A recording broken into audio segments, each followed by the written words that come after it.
오늘 우리가 함께 읽은 하나님 말씀 에스겔서 40장에서는 에스겔 선지자가 하나님의 특정한 부르심을 받아 환상을 경험하는 장면을 기록하고 있습니다. 그 시기에 대해서 1절에서 이렇게 이야기하고 있죠. 우리가 사로잡힌 지 25째 해, 즉 이 말은 바벨론의 포로로 끌려간 지 25년이 지났다라는 말입니다. 물론 에스겔 선지자를 비롯한 바벨론 포로들이 이제 몇 차 이런 식으로 구분한다면 2차로 끌려간 총 3차에 걸쳐서 끌려가게 되는데 중간 두 번째로 끌려간 포로들에 해당됩니다. 그래서 25년째 되는 해라고 이야기하고 있고요. 또 예루살렘 성과 성전이 함락된 지 14년째 되던 해다라고 정확한 그 시기에 대해서 기록을 해주고 있습니다. 그때 하나님께서 에스겔 선지자에게 환상을 보여주었다라는 말씀이죠. 그러니까 바꿔 말하면 아주 절망적인 상황 속에서 주어진 특정한 환상 혹은 계시가 있었다라는 것입니다. 근데 그 환상을 보여주는 것도 어디를 보여주고 계시냐? 이미 다 끝나버린 황폐화되었다라고 해야 될까요? 그 파괴된 곳 어디입니까? 1절에 나와 있죠. 이스라엘 땅으로 데려가시는 겁니다. 이스라엘 땅에서 하나님께서 뭔가 계시를 보여주시기를 원했다라는 거죠. 2절로 넘어가 볼까요? 2절에 넘어가 보면 하나님께서 이상 중에, 즉 환상 중에 에스겔을 데리고 가셔서 이 에스겔 선지자를 매우 높은 산 위에 내려놓으셨다라고 합니다. 여기서 말하는 매우 높은 산은 어디일까요? 이스라엘에 있는 산이 몇 개 없습니다. 성경에 등장하는 산이 몇 가지 없는데 헐몬산 이런 산도 있겠지만 여기서 말하는 매우 높은 산은 시온산을 가리킨다라고 보시면 되겠습니다. 근데 사실 예루살렘이나 이런 데 다녀오신 분들은 알겠지만 시온산이 그리 높은 산은 아닌데 이 환상 중에서 특별히 이스라엘 이 사람들의 이 개념 속에서 시온산은 아주 높고 위대한 산으로, 즉 거기에 뭐가 있었기 때문입니까? 성전이 있었기 때문에, 하나님의 거룩하신 성전이 예루살렘 성, 즉 시온성에 있었기 때문에 이런 표현을 하고 있다라고 볼 수 있는 것이죠. 즉 절망적인 상황 속에서도 하나님께서는 에스겔 선지자에게 아주 특별한 높은 산에 있는 무언가를 보여주고 싶으셨습니다. 그것이 무엇이라고 2절에서 이야기하고 있습니까? 나무로 향한 어떤 형상 같은 것이 있었다? 성읍 형상 같은 것이 있었다라고 이야기하고 있습니다. 여기서 말하는 성읍 같은 것은 뭐냐면 우리가 알고 있는 그냥 영어로 하면 city, 그 담이 쳐져 있는 성벽이 있는 그런 형상으로 보입니다만, 우리가 오늘 읽지 않을 5절 이후부터 시작되는 41장 42장까지 쭉 이어지는 44장 쭉쭉쭉 이어지는 이 내용을 보시면 이 성읍이 그냥 성읍이 아니라는 것을 우리가 알 수 있습니다. 어떤 성읍일까요? 구체적으로 말하면 무엇을 이야기하는 것일까요? 성전의 확장판이에요. 그러니까 예루살렘 성이라고 하는 성벽이 있었죠. 여러분 느헤미야와 에스라서 읽어보셨죠? 느헤미야서 에스라서 읽어보면 각각 성전을 건축하는 것과 예루살렘 성벽을 건축하는 것을 구분해서 이야기합니다. 재건하는 모습을. 그러니까 다른 구조물이죠. 성벽 안에 성전이 따로 이제 세워지잖아요. 근데 지금 에스겔서에 따르면 미래에 장차 보여지는 그 성전의 모양은 성읍과 같은 성벽이 쳐져 있는 형태로 확장된 형태의, 즉 성전과 성읍이 구분이 안 될 정도로 하나가 되어 있는 모습을 미리 보여주고 있다라는 것입니다. 하나님께서 보여주고 싶으셨던 에스겔 선지자를 통해서, 또한 자신의 백성들에게 에스겔 선지자를 통해서 말씀을 선포하시기를 원하셨던 부분이 바로 이것입니다. 그때가 되면 그냥 성읍이 이제 그냥 마을이라고 한다면, 동네라고 한다면, 도시라고 한다면 도시와 성전이 분간이 안 될 정도로 아주 위대해져 있다라는 것을 이야기해주고 싶으신 거죠. 즉 성읍 곳곳에 하나님을 예배하는 처소가 마련된다라는 것이죠. 우리가 뭐 성시화 운동 이런 거 하지 않습니까? 사실 그런 것들의 모든 것의 모태가 되는 것이 이러한 환상을 기초로, 우리가 서울이라고 하는 도시가 하나님의 그 도시가 되었으면 좋겠다 하는 마음이 예수를 믿는 사람 마음들 가운데 있잖아요. 내가 학교를 가든 내가 뭐 어떤 직장을 가든 이곳이 모든 사람들이 믿는 사람들의 그런 곳이었으면 좋겠다라는 바람이 있는 것처럼, 그 바람이 실제적으로 나타나는 곳이 바로 에스겔의 환상 가운데 보여졌던 그런 도시라는 거예요. 도시. 성읍 형상 같은 것이 있었다라는 것은 바로 성전이 확대된 형태를 보여주고 있다라는 것을 우리가 알 수 있는 거죠. 그러니까 성읍 전체가 성전 구조물이라는 것을 40장, 41장, 42장, 44장 쭉쭉 보시면 나타나는 것입니다. 우리 이어서 3절을 보시면요, 3절에 보면 그렇게 하나님께서 에스겔을 데리고 거기에 이르셨는데 모양이 놋같이 빛난 사람 하나가 나타납니다.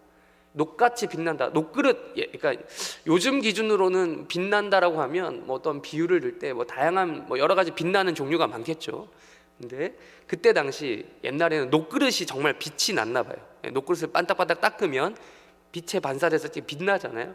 그래서 그렇게 비유를 했던 것 같은데, 놋같이 빛나는 사람 하나가 손에 삼줄과 측량하는 장대를 가지고 서 있었다라고 합니다. 그러면 삼줄과 측량하는 장대, 이것의 목적이 무엇입니까? 뭘 하는 도구입니까? 재는 거예요. 길이를 재는 거예요. 너비를 재는 거예요. 즉 이것은 건축할 때 쓰이는 도구입니다. 측량하는 도구죠. 일반적으로 삼줄은 길이를 재는 것이고 장대는 높이를 재는 것이다라고 하더라고요. 그래서 새 성전이, 즉 새 건축물이 들어서기 위한 준비 작업을 하고 있다라는 구체적인 환상과 이미지를 하나님께서 에스겔 선지자를 통해서 보여주고 있는 것이에요. 그걸 암시하고 있는 겁니다. 즉 여기서 이것을 통해서 우리가 알 수 있는 것은, 지금 이스라엘이라고 하는 나라가 이미 바벨론에 의해서, 아수르와 바벨론에 의해서 황폐화 되었지만 하나님께서는 그 낡은 것들을 다 없애버리신 다음에 낡은 것이 없어져야 그곳에 뭐가 들어올 수 있다는 겁니까?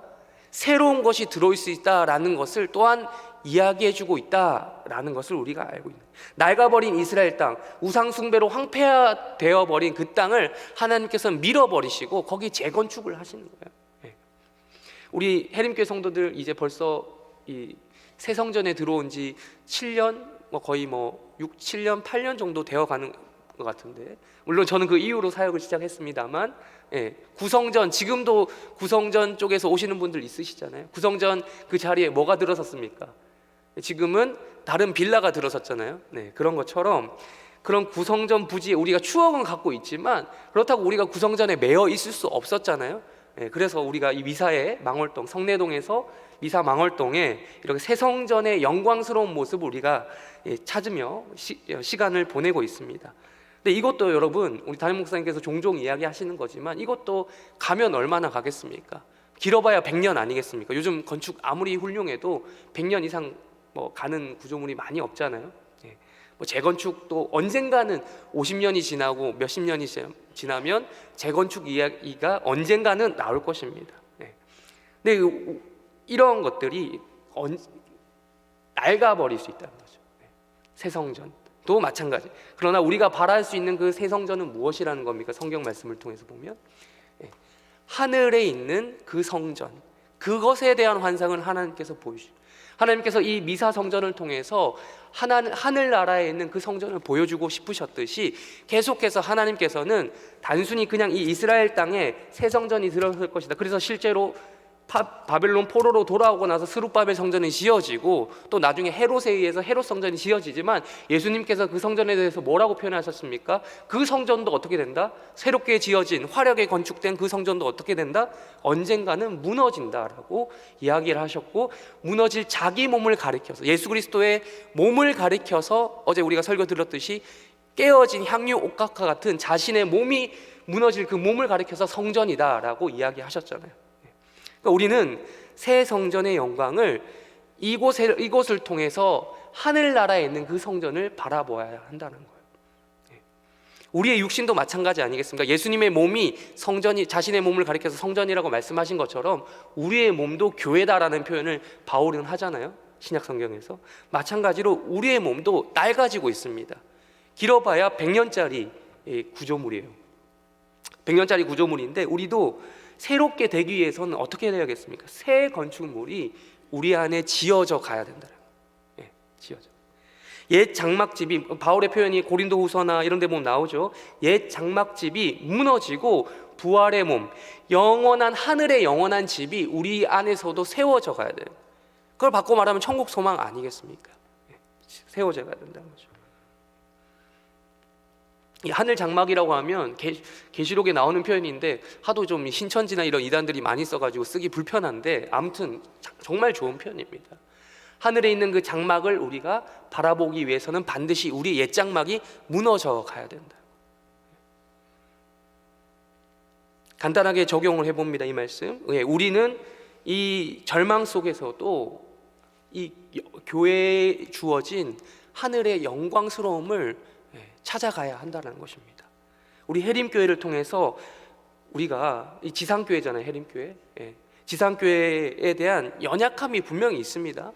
뭐 해림교회 다니시면서 불만이 있으신 분들 분명히 있으시겠죠. 그러나 우리 어느 교회 가도 불만이 없으시겠습니까? 있어요. 근데 지상교회의 한계에 대한 연약함에 대해서 우리는 인정할 수 있어야 함과 동시에, 그러면 교회를 안 다닐 것이면, 그게 아니라 천상교회에 대한 갈망이 이 교회에서 신앙생활하면서 동시에 일어나야 한다는 것이죠. 그러한 놀라운 은혜가 이 해림교회에서 신앙생활하는 동안 있으시기를 주님의 이름으로 축원합니다. 마지막으로 우리 4절 우리 한번 읽어보겠습니다. 4절. 에스겔서 40장의 4절을 마지막으로 읽는단 말이에요. 읽겠습니다. 시작. 그 사람이 내게 이르되 인자야, 내가 내게 보이는 그것을 눈으로 보고 귀로 들으며 내 마음으로 생각할지어다. 내가 이것을 내게 보이려고 이리로 데리고 왔나니 너는 본 것을 다 이스라엘 족속에게 전할지어다 하더라. 하나님께서 에스겔 선지자에게 이것을 보여주신 이유는 그냥 너만 보고 끝내라가 아닙니다. 무엇입니까? 생각하고 듣고 마음으로 생각하되 이것을 본 것을 가지고 어떻게 하라고요? 이스라엘 족속에게 뭐 하라고요? 전하라는 겁니다. 우리가 단순히 지상교회에 대한 연약함을 인정하고 또 천상교회에 대한 갈망, 바라는 것으로 그칠 것이 아니라 우리가 본 것을, 우리가 들은 바 본 것을 이스라엘 족속, 즉 택함받은 모든 백성에게 나가서 전하라는 것입니다. 택함받은 백성은 교회 안에도 있겠지만, 당연히 교회 안이 우선순위겠죠. 교회 안에 그런 사람들이 많겠죠. 그렇지만 택함받은 백성이지만 아직 부르심 받지 못한 백성들이 밖에 있습니다. 그래서 우리가 날을 정해서 이런 사랑 전도 주일 같은 것도 하는 거잖아요.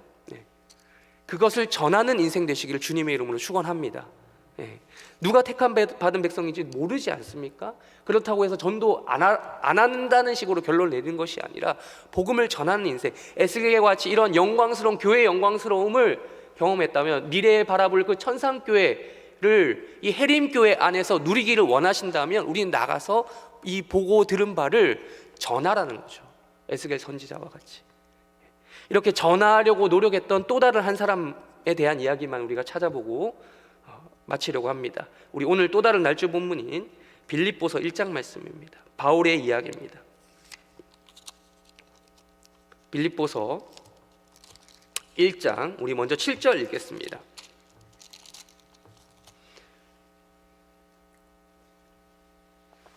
빌립보서 1장 7절 말씀 우리 다 같이 읽겠습니다. 시작. 내가 너희 무리를 위하여 마땅하니 이는 너희가 내 마음에 있음이요 나의 매임과 복음을 변명함과 확정함에 너희가 다 나와 함께 은혜에 참여한 자가 됨이라. 아멘. 여러분, 바울이 이 편지를, 빌립보서라고 하는 편지를 어디서 썼습니까? 여러분 공부해 보신 분들 좀 아시죠? 성경을 좀 읽어 보신 분들 여기 적혀져 있잖아요. 7절에 암시하고 있죠. 매임, 어디에 매여 있었습니까? 감옥에 가죠. 그래서 빌립보서는 옥중서신이라고 불리는 서신들이 몇 가지 있는데 그 중에 하나입니다. 역시나 바울도 에스겔 선지자처럼 바벨론 포로로 끌려갔던, 그래서 사로잡혀 있었던 에스겔 선지자처럼 바울도 매여 있었던 거죠. 포로로 붙잡혀 있는 것 같은 인생을 감옥에서 보내고 있었습니다. 옥중서신, 매여 있는 것. 얼마나 절망적이었겠습니까? 여러분, 감옥에, 우리가 지금 이렇게 좋은 시설에 있는 감옥에 갇혀도 우리가 걱정하고 염려하고 힘들어 하는데, 그때 당시 이때 감옥으로 치자면 진짜 죽어 나와도 이상하지 않을 그런 수준의 감옥이었지 않습니까?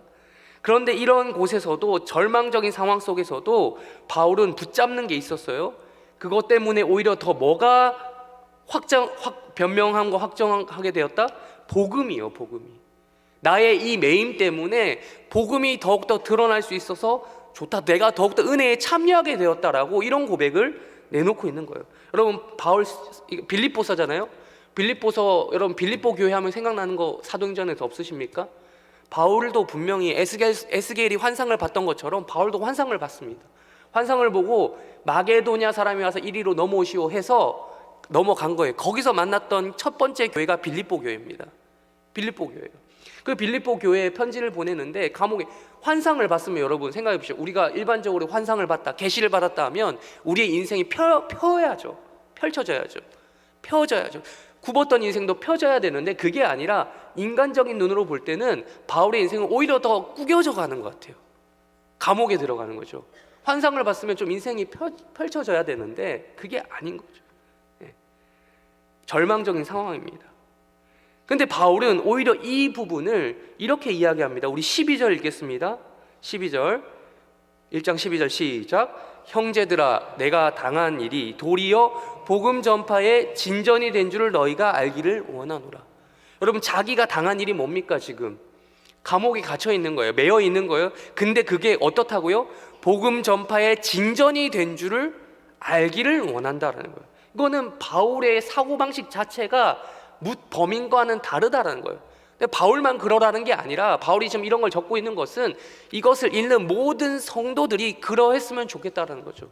매여 있는 상황에 그냥 그거 자체에만 괴로워하고 매이지 말고 어떻게 하라는 겁니까? 이러한 것들이 다 복음 전파의 진전이 되기를 원하셔서 하나님이 이렇게 만드셨구나 라고 이해하라는 것이죠. 절망적인 상황 속에서도 오히려 좋다라고 이야기하는 거죠. 요즘 젊은이들 사이에 땡땡적 사고라고 하는 유행하는 뭔가 있어요. 아시는 분들 아시겠지만, 그러니까 부정적인 상황 속에서도 어떻게 해서든 긍정적인 것을 캐치해서 이해하려고, 이 상황을 이해하려고 노력하는 거예요. 안 믿는 사람도 그렇게 하려고 노력한다고 합니다. 믿는 사람들은 어떠하겠습니까? 감옥에 갇힌 것이 도리어 복음 전파에 진전이 되었다라고 고백할 수 있으시겠습니까? 13절에 또 이렇게 이야기합니다. 13절 눈으로 보십시오. 이러므로 나의 매임이, 그리스도 안에 있는 이런 얘기, 나의 매임이 오히려 드러났다. 그 사유에 대해서 12절 이후에 이런 얘기를 하죠. 또 14절에 또 나온 단어가 있습니다. 형제 중 다수가 나의 매임으로 말미암아. 우리 14절은 우리 다 같이 한번 읽어볼까요? 읽어보겠습니다. 시작.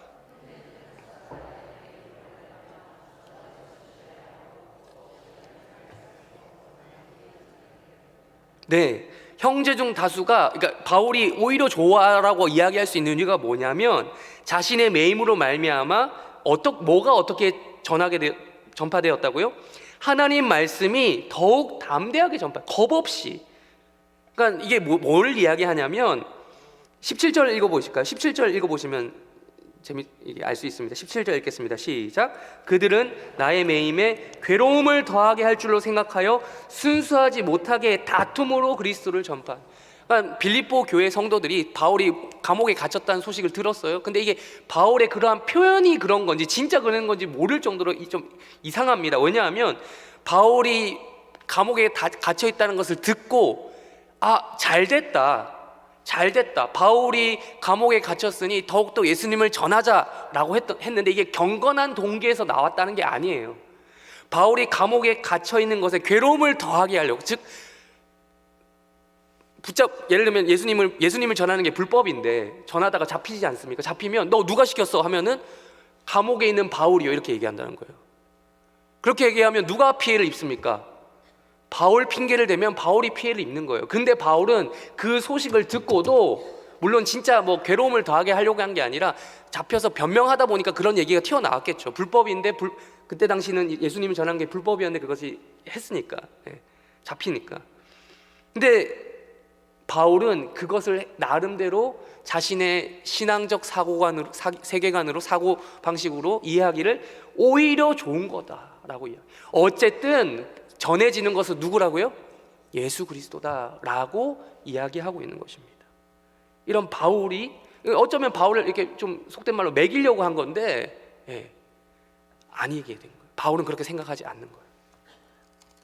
그리스도를 전파하는 것.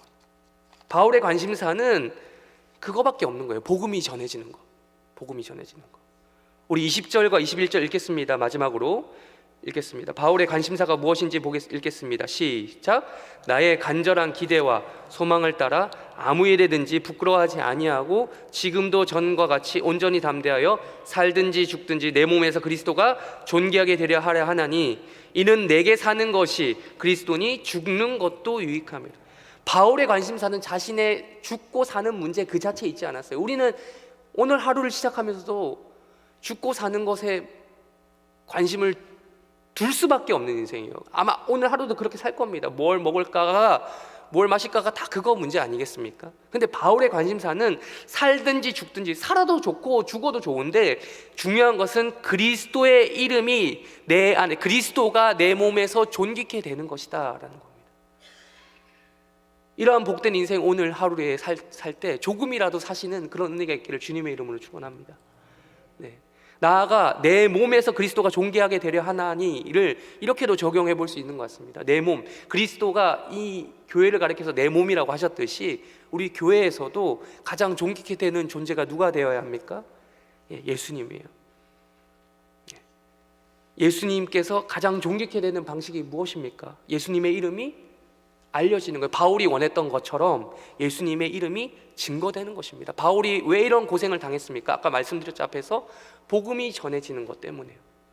오늘 하루를 사시면서 또 오늘 일주일 동안 살아가시면서 평생을 살아가시면서 예수 그리스도가 존귀케 되는 방식이 가장 존귀케 되는 방식이 무엇인지, 나의 삶으로도 그런 것들이 드러나야겠지만 무엇보다도 예수의 이름이 증거됨으로 말미암아 그런 복된 인생을 살아가야겠다라고 결심하시는 오늘 하루, 그리고 여러분의 평생이 되시기를 주님의 이름으로 축원합니다. 네, 우리 다 같이 주기도문으로 기도하시고 각자 개인 기도 제목 가지고 기도하시다가 때가 되면 돌아가시기 바랍니다. 기도하겠습니다. 하늘에 계신 우리 아버지여, 이름이 거룩히 여김을 받으시오며 나라의 마옵시며 뜻이 하늘에서 이루어진 것 같이 땅에서도 이루어지이다. 오늘날 우리에게 일용할 양식을 주옵시고 우리가 우리에게 죄 지은 자를 사하여 준 것 같이 우리 죄를 사하여 주옵시고 우리를 시험에 들게 하지 마옵시고 다만 악에서 구하옵소서. 대개 나라와 권세와 영광이 아버지께 영원히 있사옵나이다. 아멘.